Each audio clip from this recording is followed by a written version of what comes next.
fresh new intro. Same old song and dance, though. You know the drill. It's crunch time. Two of the sharpest minds in the biz. Got my guy TJ back at it again. Well, back-to-back shows. What's up, TJ? Doing well. Had a just fine MLB slate. The Reagan's call went pretty well. I think you finished with 9 Ks. But ended up just kind of breaking even. So nothing special, but ready to keep it going to some NBA and MLB tonight.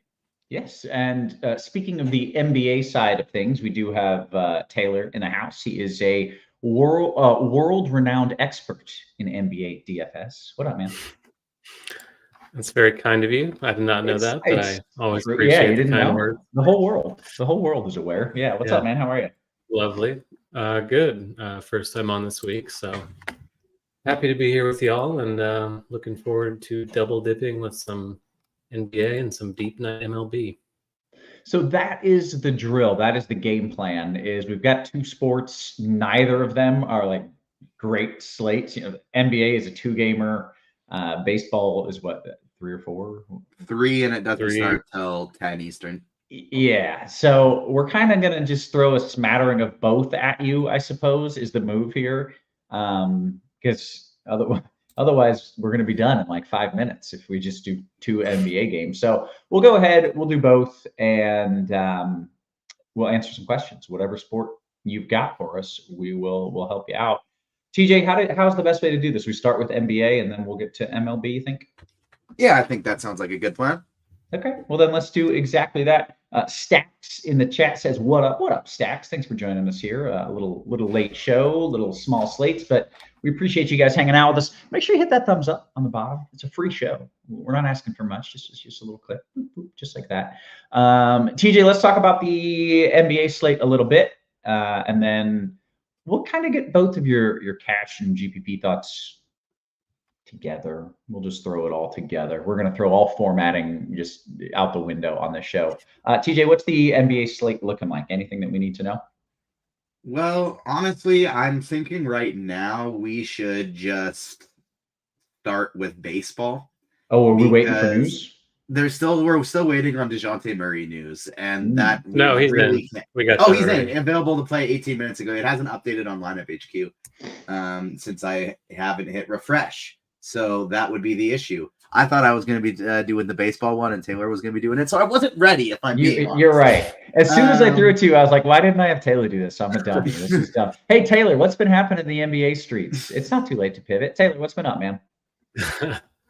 Not much. Only 2 games. Obviously starting in about half an hour or so. Brandon Ingram out. We got DeJounte Murray in. Jalen Johnson still out. Al Horford is out. For Boston, I would say Alvarado's out, which is actually kind of big news for this slate because that's the nature of the slate. So it'll be a fun, but it's a slate, that's for sure. Okay, it's not a great slate, but it is a slate. Okay, well then let's dive into it. Taylor, why don't you kind of just start me with a build? I suppose a FanDuel build, and TJ will get your tournament thoughts real quick. Immediately following. Perfect. Yeah, so Atlanta is the shorthanded team. I mentioned Jalen Johnson being out there, obviously without Trae Young, Sadiq Bey, and Okongwu as well. They're playing Boston. Huge spread in this game. I think it was like 13.5, might be bigger now. But with Murray in, maybe there's a chance they can keep it close. Atlanta has value still as a result. I think Murray himself is going to be an awesome play. He's at like 1.55 fantasy points per minute on the season with all those injured guys out.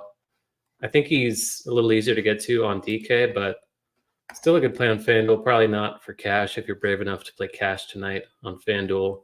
You're probably going down a little bit. Guys like CJ McCollum could play 40 minutes in this game with Alvarado and Ingram out. Much better, in theory, game environment. Tight spread in that one. New Orleans against Milwaukee. Derek White. Drew Holiday's in, but White is still reasonably priced, kind of in the mid-7s. Decent ceiling for him. Good matchup for Boston against Atlanta. They do have the highest total. So that's worth noting. Holiday being in, they said he's not on a limit. He's 7-1 on FanDuel, so a bit cheaper than White at this point. I think he's fine if you land there.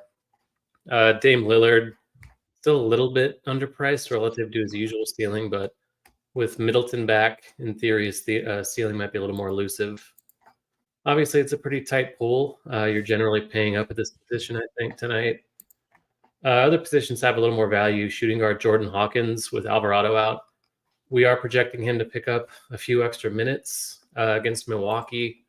Shooting guard only, I think he's a fine punt. Definitely cash viable for 3.8. McCollum, White, those guys also shooting guard eligible. Bogdanovich starting and playing a big role for the Hawks with Trae Young out and Sadiq Bey out. Ditto for DeAndre Hunter. He is small forward only, maybe, on FanDuel. Small forward, power forward. So not quite there yet. Jaylen Brown and Herb Jones, a couple other shooting guard, small forward plays, I think, that stand out. Jones is a pretty good value. I think they'll need his defense tonight against Milwaukee. So minutes should be pretty secure for him. Not a good per minute guy, but kind of is what it is. Small forward Trey Murphy stands out quite a bit. 6'5", starting in place of Ingram. Good game environment there, as we said. Pretty good per minute guy overall. He's kind of the small forward that pops into most lineups, along with Bogdanovich and Hunter and Herb Jones. Vit Krejci has been starting for the Hawks. He's small forward only. Quite bad per minute. Probably more of a DK play than a FanDuel play. Unfortunately, he's a play on both sites. Power forward, Zion gets a big assist rate boost and a smaller usage boost with Ingram off the floor. He's come up a little bit, 9.5 on FanDuel, but arguably not expensive enough for the role he plays. Happy to get to him as a spend. I don't think you have to go all the way up to Giannis. He's really not popping into many optimals on FanDuel at this point. So that's going to make him a pretty good tournament play, assuming it's harder to get to him. A few other values, Larry Nance and Bruno Fernando off the bench, both playing big roles off the bench. Nance in particular kind of playing Valanciunas out of a job these days. So he looks decent. Not the greatest per minute guy as a big, but don't mind that. And then at center, Capella stands out, 7K flat. Not a great matchup against Boston, but again, the minutes have been fairly secure lately with the Kongwu out. Fernando, Capella, Nance, Brooke Lopez maybe on DK, more viable. So it's pretty ugly at center, honestly. So you're probably playing a Hawk. Okay, very nice. TJ, you want to give me your general rundown and thoughts here? Yeah, so the biggest thing I think we want to do in tournaments is making sure we are telling a story, because it's a 2-game slate and that's it. And if you build optimally today, you just start plugging in the top projected plays. It's basically going to be giving you all Pelicans and all Hawks. And so I think you want to just make sure you're stacking one of the two in tournaments instead of doing all Pelicans and all Hawks. So if you want to play the chalky Hawks starters and just like they're all looking like they're in good spots, but they're also 16.5 point underdogs against the best team in the league that is finally starting to get healthier.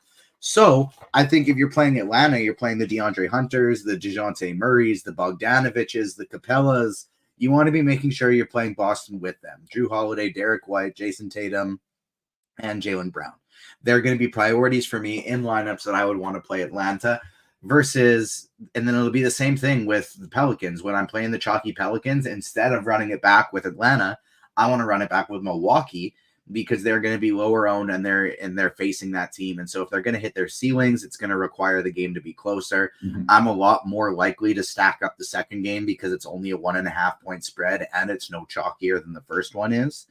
So that's kind of how I'm looking to play things right now. In terms of like the position by position aspect, it's really no different than what Taylor said. It's only 2 games. My main target for me is going to be the Pelicans. They're going to be the team I'm looking to be most overweight on. And so with that, I will find myself getting to more Milwaukee runbacks as some lower owned options like a Brooke Lopez or a Bobby Portis or a Chris Middleton. They're 3 of my favorite tournament plays on the slate. You don't have to break the bank to get them, but they can be part of that game stack. Okay, very nice. Do we need to go over it for DK, or with it only being 2 games? Taylor, I'll let you kind of take that. Is it drastically different in pricing or setup here? Not super different. I mentioned guys like Krejci potentially being more viable on DK just because they're cheap and it kind of is a more natural stars and scrubs build, I think Giannis is easier to get to. But again, like the Pelicans are going to be standouts with no Ingram and Alvarado. Someone like Valanciunas is easier to get to on DK, where you can play two centers, even though he's potentially going to play 15 to 19 minutes. But tiny slate, I don't mind taking a stab on a ceiling like that. If he gets a few more minutes, then potentially he's a slate breaker. People might be a little afraid to play him even on a 2-gamer. But yeah, otherwise maybe Najee Marshall as another punt, just with Alvarado out. But yeah, it's really not too different. We can probably just take questions on NBA and figure it out from there. That works. Well, we do have a question here in the chat from MC Arlo. Krejci or Fernando, Taylor? I think Fernando's going to be a safer play. Krejci just doesn't really have much of a ceiling, even in a bigger role. Okay, that's fair. I got a question from Smokin' Jay. FanDuel single entry, I'm thinking of full stacking Milwaukee Nola because it's expected to be more competitive, and finish the lineup off with a little bit of Boston Atlanta. Your thoughts? I mean, yeah, that's all 4 of the teams on the slate. So no, nothing wrong with that. But that's essentially what my lineup is. My lineup has Jaylen Brown, Bruno Fernando, and then every other player is from the second game. Yeah. And then fun question here, which I very much so do. We got Meansy in the house. We got Meansy in the Discord. I think he's on vacation. What up, Means? Good to see you randomly popping in the Discord here. He says, fun question. This is a question from Smokin' Jay. As this is an NBA and MLB show, who is more freakish, the Greek freak himself or Ohtani?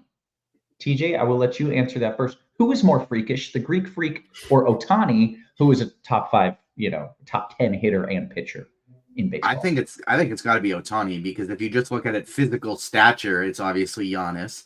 But we've seen somebody more freakish than Giannis enter the NBA this year, and Ohtani is the most freakish baseball player we've ever seen in baseball. He's the most electric baseball player there's ever been. So I think from just like standing, like athleticism, physicality, explosiveness, yeah, it's Giannis. But we've seen a more freakishly bodied NBA player come into the league just this season. So I'd have to say Ohtani.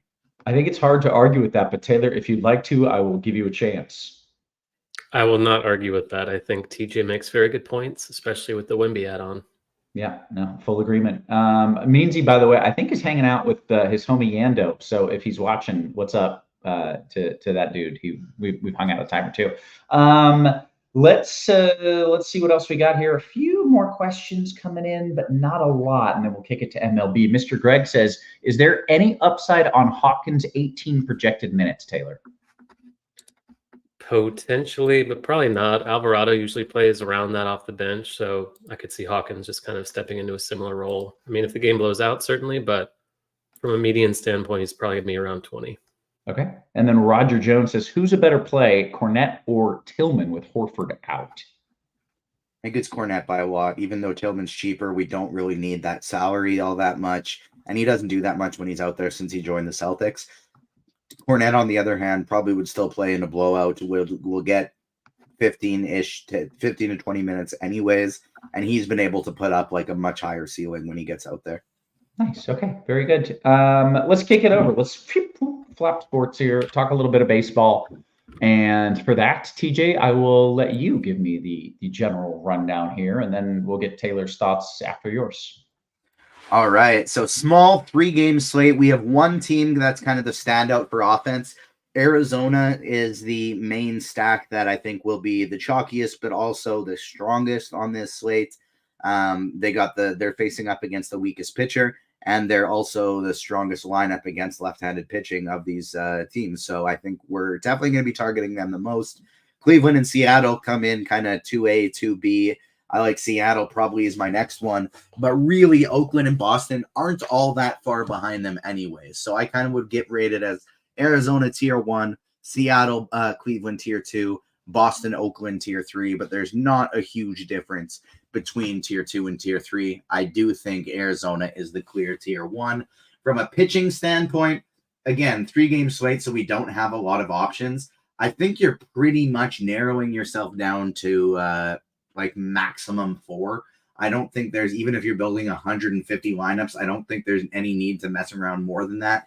But even just 3, like if I was running 150 lineups, maybe I would include a Brian Bayo and an Alex Wood just because they are coming in at like 10 to 15% owned on a small game slate. But I don't think you need to. I just think you stick with Gallon, Castillo, Bieber as the only 3 options you're considering today. Gallon, I think, is the SP1. I actually would put Bieber ahead of Castillo as the SP2 today, even though projections aren't going to agree with that one, because I think Bieber has, not only does Bieber have a much easier matchup, but additionally, he hasn't been a big strikeout guy recently. But the one part of spring training I like to pay attention to is fastball velocity. And he's kind of gone down every year. And his strikeout rate has kind of gone down every year. It's way up in spring training. And so that's something I kind of want to see if I can take advantage of early. If you mean both his velocity and strikeout rate is up, or just his velocity? I'm not even as concerned about, I'm not sure about the strikeout rate. I'm not as concerned about that for spring rating. Yeah, exactly. Yeah, I got you.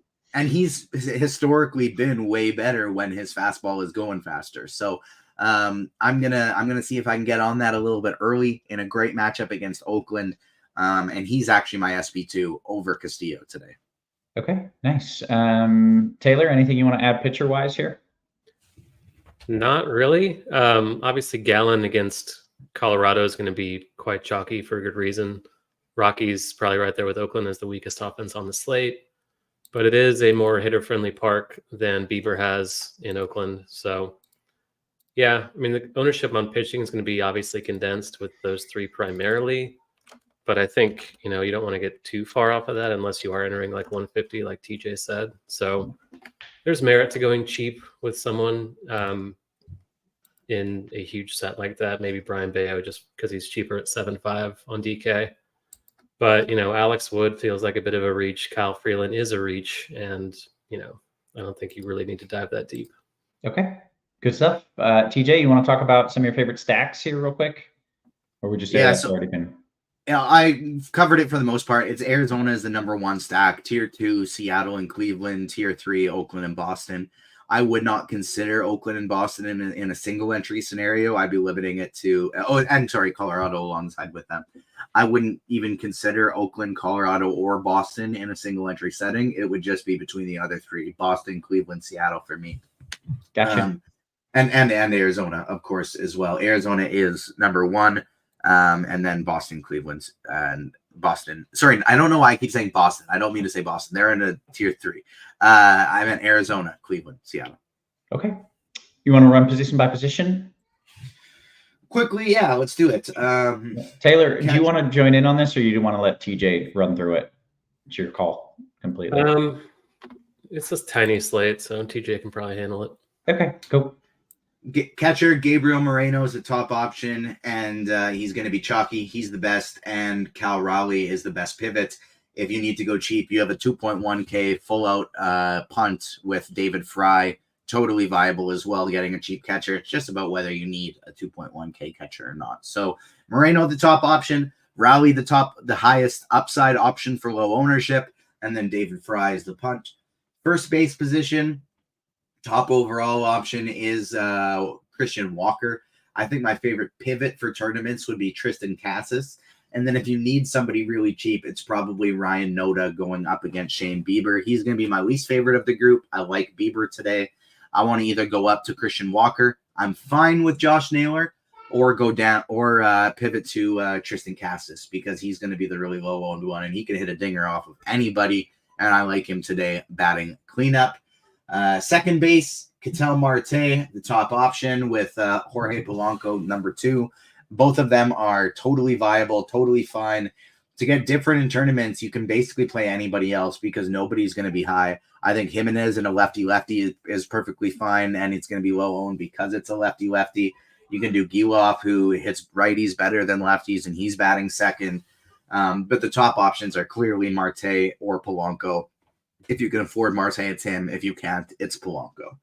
Third base today, the top projected option in terms of raw points is going to be Jose Ramirez by far. He's also quite a bit more expensive. I really like Eugenio Suarez on his brand new team, Arizona, batting 6 today, going low owned. I like Suarez going up against the lefty quite a bit. He's going to be my favorite. And then I would actually rather go Rafael Devers as a pivot off of Jose Ramirez here as well. So Polanco, I'd rather play him at second. Ramirez, I like the pivots better, Devers or Eugenio Suarez. And then the shortstop position, I'm probably either going JP Crawford or going all the way down. And I saw somebody mention him in chat. Some Blaze Alexander batting 7th for Arizona, full punch, minimum price. I'm either going all the way down to him or to JP Crawford, but there's nothing wrong with either going Brian Rocchio or Trevor Story kind of in the other cheap and mid-range play. But Crawford is going to be priority 1 for me with Blaze Alexander, the cheap option. Outfield is gross. I mean, it's only a 3-game slate, so I don't know what I was expecting, but it is not very nice. You can go Corbin Carroll and a lefty-lefty. He's currently the highest projected owned play. But I would rather go Gurriel. I don't mind JJ Bleday, even though I like Bieber. Ramon Laureano is going to be my favorite mid-range guy on the slate. And then just like, I don't mind taking shots on high upside guys. Like it's not a great matchup, but it's a low-owned Julio Rodriguez on a 3-game slate. Fire it up. Same with Tyler O'Neill. I don't love it, but Tyler O'Neill can hit a home run against anybody. So they're kind of clear top options for cash, but I don't mind the Julio Rodriguez's, the Tyler O'Neill's as pivots for larger field stuff. Very good. That's that. Taylor, anything you want to add?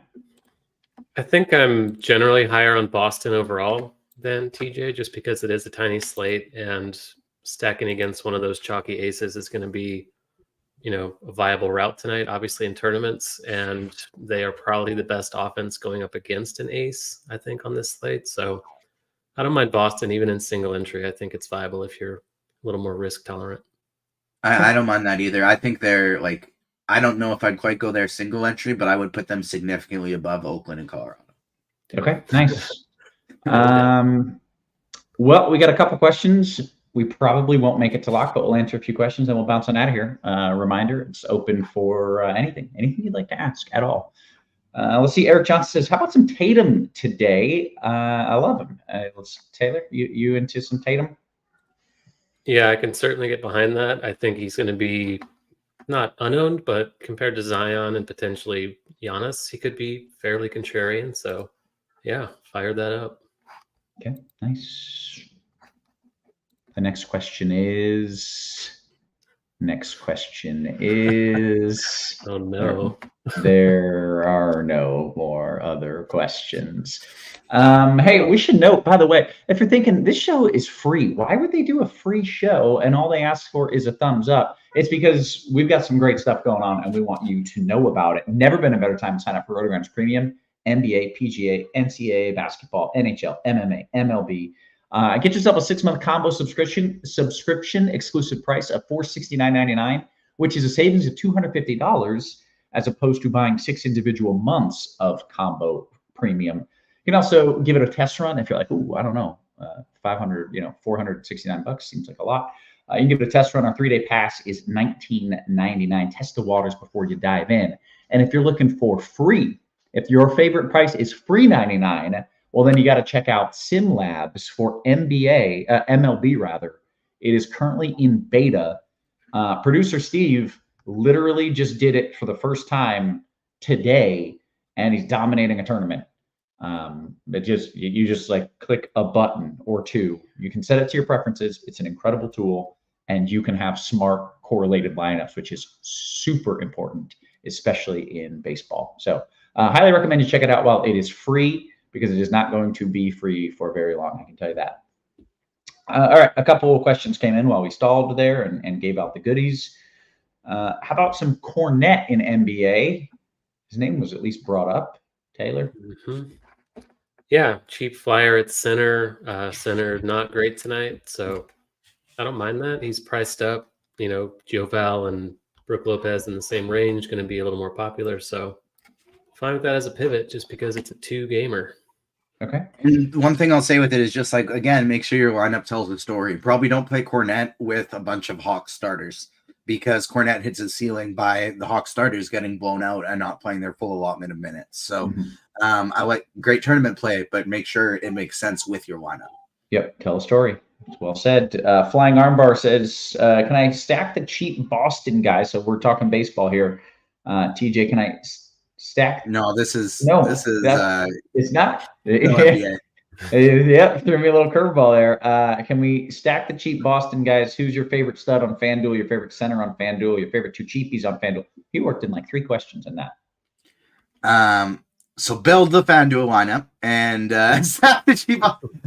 No, I don't really think I don't love the cheap Boston guys on FanDuel or DraftKings really for the reason that there aren't really cheap Boston guys anymore. These guys have been priced up for the purpose of players being out. So Hauser and Pritchard, Cornette, Cornette would probably be my favorite of that group. But although they can absolutely hit ceilings if this turns into a massive blowout, I don't think they're like it. That's the only way they do is a blow. Like there's no way they don't in anything other than a blowout because of the prices they're at now. So I don't love it, but I think you can if you're also playing maybe like those are your only players from that game. Favorite center on FanDuel would be honestly Bruno Fernando, which is also one of the favorite cheapies on FanDuel. Other favorite cheapie on FanDuel would be Larry Nance. I think Taylor, that would be a good second cheapie on FanDuel.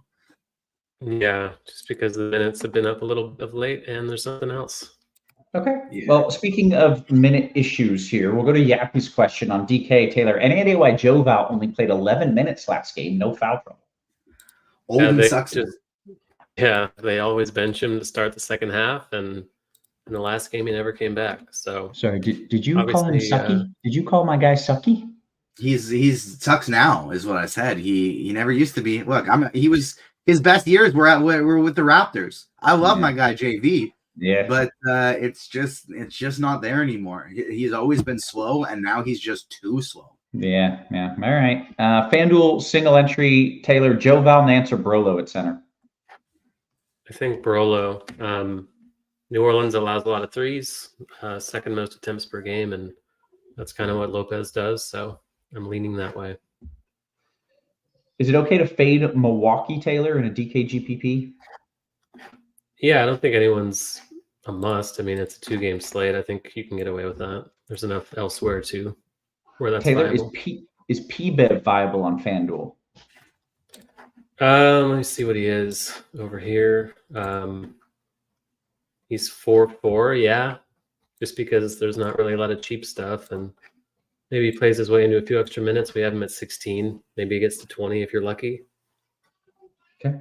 Connaughton or Hawkins in a DK GPP, Taylor? I think Hawkins is going to be significantly more owned, so I don't mind Connaughton, but Hawkins is straight up the better play in theory. Okay, we'll get TJ in the mix here. Flying Armbar says White or my boy J. Rue on FanDuel. That's true. White. Okay. Is Tatum going to be the man today? Eric started like 5 minutes ago. He said Tatum is the man today. I'm almost certain. Yes, he said, and I quote, Tatum is the man today.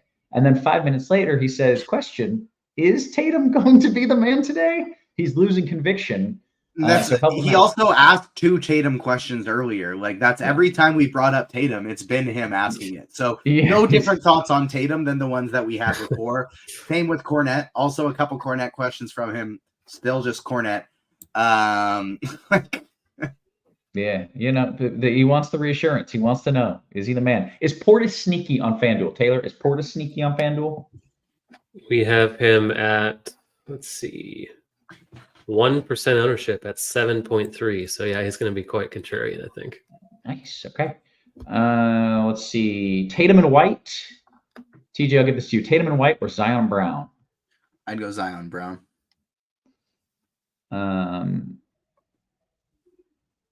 This is for both of you, Fluff says. This is a 3v3 for both of you, which basically makes it a 6v6 question. TJ, DeJounte, Herb, Lopez versus White, Murphy, Capella, FanDuel single entry. First one. Taylor? I agree. Okay. Must-have players, Taylor, in FanDuel Cash. Let's take a look. Probably Bruno Fernando, because he's like the only cheap guy that looks any good. Power forward center. Trey Murphy, also small forward, only 6'5", probably a must. CJ McCollum, I mentioned he could play 40 minutes in this game. And I would say probably Zion. He's not, in terms of the number of optimals he's in overall, not a must, but I would try to cram him in if possible. Thanks. Okay. SWH might be our last question of the day. I hope so. I'm tired. I'm ready to just get kids down and call it a day here. Where are we? I'm late. Are we on Hawkins, rather? I'm late. Are we on Hawkins on DK? Are we on Hawkins on DK, Taylor? Yes, just because he's 3-2. And then FanDuel single entry lineup. You're playing Giannis, Taylor? I don't think it's going to be very popular. So, yeah, definitely down with that. And then We Major says your favorite 2 spend ups, TJ, in a FanDuel tournament. Favorite 2 spend ups in a FanDuel GPP. I would not go all the way up, and I would make it Giannis and McCollum. Or sorry, I'd make it Zion and McCollum. Nice. Very good. Hey, with that, we have answered all the questions. We took you almost up until lock. We got some thank yous coming in the chat.